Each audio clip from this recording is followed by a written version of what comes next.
Now it's time for your shooting tip with Gene Shuey. And like I mentioned in the beginning, this month it's about your feet or your stance. We've talked about your grip, we've talked about your arms. Now it's time to talk about how the rest of your body plays into that. If you don't have a firm foundation, you can't be very stable.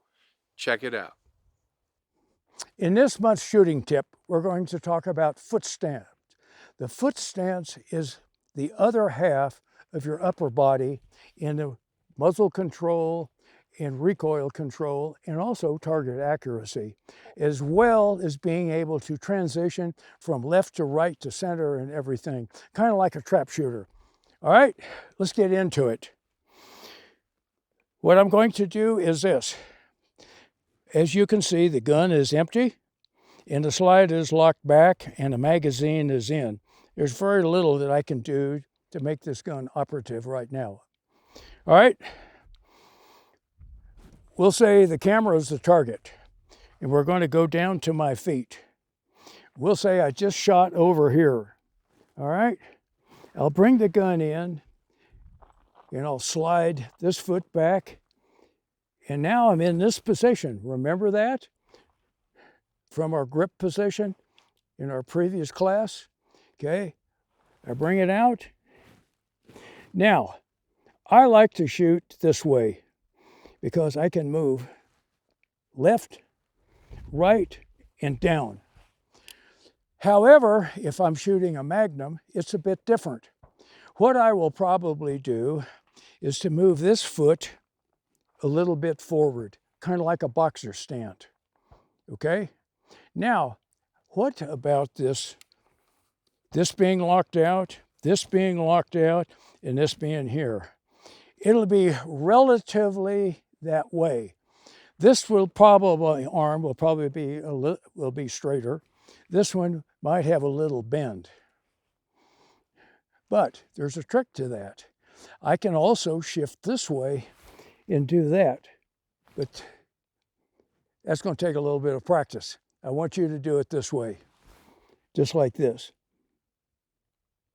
Okay? My weight is evenly on both feet. I come out. Both arms are still locked out. It's steady. If I'm shooting a Magnum, I may lean into it a little bit. Not much. Okay? Now I can come back into this position. All right, and I can move around and go down, straight out again.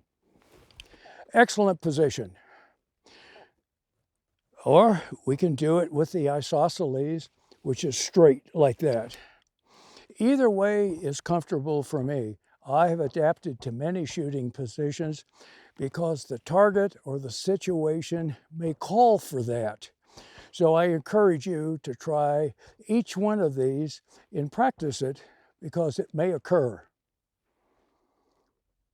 Okay, there's one thing I didn't cover, and that is going down. We'll say shooting under something.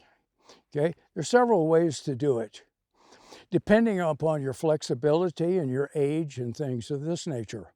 And that's this. Okay, I'm like this. I'm going to take this foot, put out a little bit, and I'm going to come down.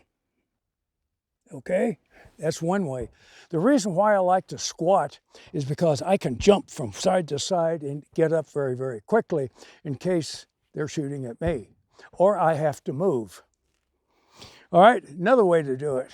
I'm standing like this. All right, then I want to come down, I'll kneel and do that. That's steady. And I can pop up rather quickly. So I want you to practice each one of those, and you can do it in your living room on a carpet. So when you kneel, it's not going to hurt your knee. And secondly, when you do it out in the field, you've got all these cartridges and rocks, and when you start down and go, ooh, you're liable to hit a cartridge like I did the other day. Those are your two tips on squatting and so forth. You have seen how to move your feet in relation to your shoulders. This is going to be important. It's a little advanced, but practice it. You don't have to go out and shoot. The important thing is how I do this. My dry fire is different than most people. A lot of people will dry fire with a dot on a wall or something, and they have nothing in the chamber, and the hammer falls when they think the front sight and the rear sight is lined up to the target on the wall. I go way beyond that, and I suggest you will save more money, more ammunition, and more aggravation. Go down to the sporting goods store, we'll say like Cabela's, and get the laser training cartridge that goes in here. Now, here is what happens. It's in here. I'll just do it. The laser training device is in here. Every time I drop the hammer, a red laser dot goes on the wall. And obviously you want to make sure your sights are on that way. This tells me that my sight picture is perfect, or it's not perfect.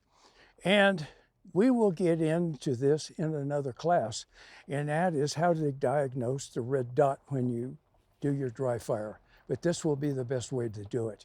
It's going to save you a lot of money. All right, practice the stance, practice the locking out position and moving and so forth. You can do this in your living room. Then when you get out at the range, then you do it for dry fire or live fire. Now, I would suggest going down and get your laser training device because it's going to save you a lot of money. Well, that's our tips for today.